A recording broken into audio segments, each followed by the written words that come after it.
အားလုံးပဲမင်္ဂလာပါကျွန်တော်ဒီနေ့ပြပြပေးမယ့်သင်ခန်းစာလေးကတော့ Windows 10မှာ Adobe PageMaker 7.0 ကို install လုပ်တဲ့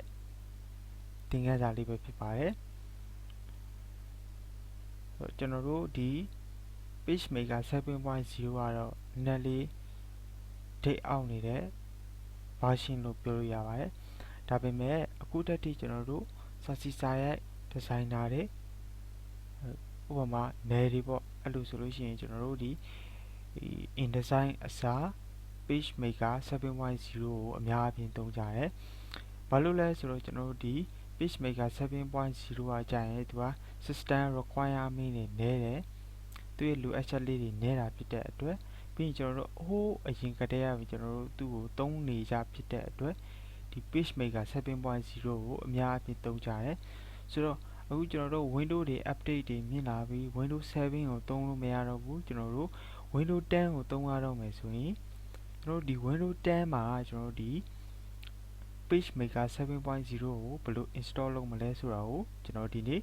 tutorial လေးနဲ့ရှင်းပြသွားမှာဖြစ်ပါတယ်ဆိုတော့ကျွန်တော်ဗီဒီယိုလေးကိုအဆုံးထိကြည့်ပေးကြဖို့ကျွန်တော်တားရက်ခံနေပါတယ်ဆိုတော့ကျွန်တော်ဒီလို live ပြီးတော့လိုက်လို့ကြည့်အောင်ပါဆိုတော့ကျွန်တော်ရဲ့ဒီ tutorial ရဲ့ comment ထဲမှာကျွန်တော်ဒီ Adobe PageMaker 7.0 ကို download ဆွဲဖို့အတွက်ကျွန်တော် download link ကိုရှာပေးထားပါမယ်ဆိုတော့အဲ့ဒီကနေပြီးတော့ကျွန်တော်တို့ download ဝင်ပြီးတော့ရယူနိုင်ပါတယ်ဆိုတော့ကျွန်တော်တို့ကွန်ပျူတာကနေပြီးတော့ down လိုက်မယ်ဆိုရင်တော့ကျွန်တော်တို့ဒီ download folder တွေကိုကျွန်တော်တို့ရောက်သွားပါမယ်နော်ဒါကျွန်တော်မ down ရသေးတာပါဆိုတော့အရင်ကျွန်တော်တို့အဲ့ဒီ link တဲ့ကိုဝင်ပြီးတော့ကျွန်တော်တို့ download ဆွဲပြီးတော့ကျွန်တော်တို့ down လိုက်မယ်နော်ဆိုတော့ကျွန်တော်တို့ download ဆွဲပြီးသွားရင်ကျွန်တော်ဒီ download ထဲမှာကျွန်တော်အဲ့ Adobe PageMaker 7.0 ဆိုတဲ့ကျွန်တော်တို့ raw file လေးကိုကျွန်တော်တွေ့ပါလိမ့်မယ်ဆိုတော့ကျွန်တော်အဲ့ဒီ raw file လေးကို right click extract to Adobe PageMaker 7.0 အဲ့ဒါလေးကိုတစ်ချက်နှိပ်မယ်ပြီးကျွန်တော်ဒီမှာ Adobe PageMaker 7.0 နော်ဒီမှာကျွန်တော်တို့ setup application ဆိုတာလေးကိုကျွန်တော်တို့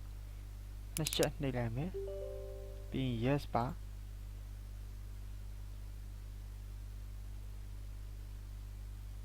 ပြီး next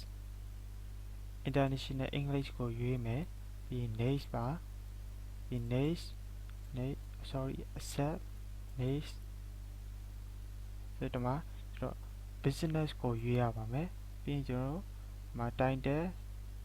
solution first name last name company series number အဲ့ဒါလေးကိုကျွန်တော်တို့ဖြည့်ရပါမယ်ဆိုတော့ဒီအရာတွေကတော့ကိုယ်ထင်သလိုမျိုးဖြည့်ရရပါတော့ကိုယ်နာမည်ပဲဖြစ်ဖြစ်ဒါမှမဟုတ်တခြားစာဖြစ်ဖြစ်ကျွန်တော်ရေးလို့ရတယ် series number မှာတော့ကျွန်တော်တို့ဖြည့်ရမယ့် number က1339 1121 998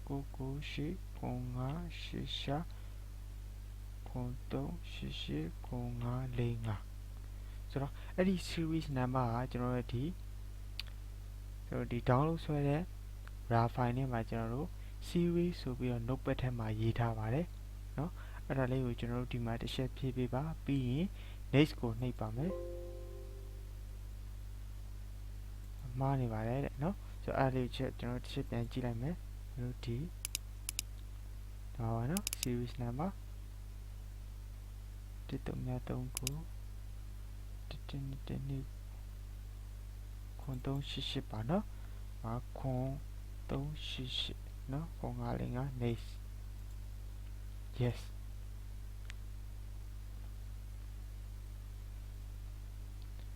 ပြီးကျွန်တော်တို့ဒီမှာ next button နှိပ်မယ် next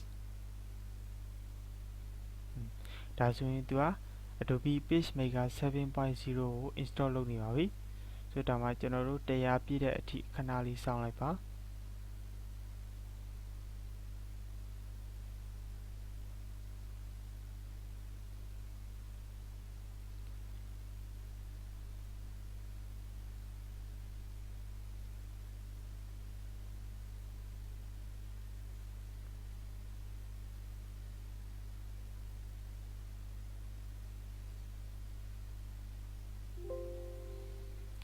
ပြီးရင်ကျွန်တော်တို့ OK ဆိုဒါလေးကိုအမှတ်ရှိဖြုတ်လိုက်ပါ display PageMaker 7.0 readme file ဆိုတာလေးကိုပြီးရင်ကျွန်တော်တို့ finish ကိုနှိပ်မယ် OK ရပြီနော်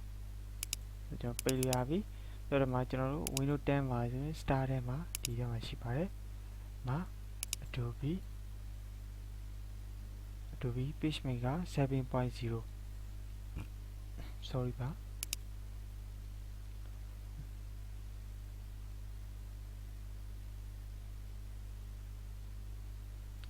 cancel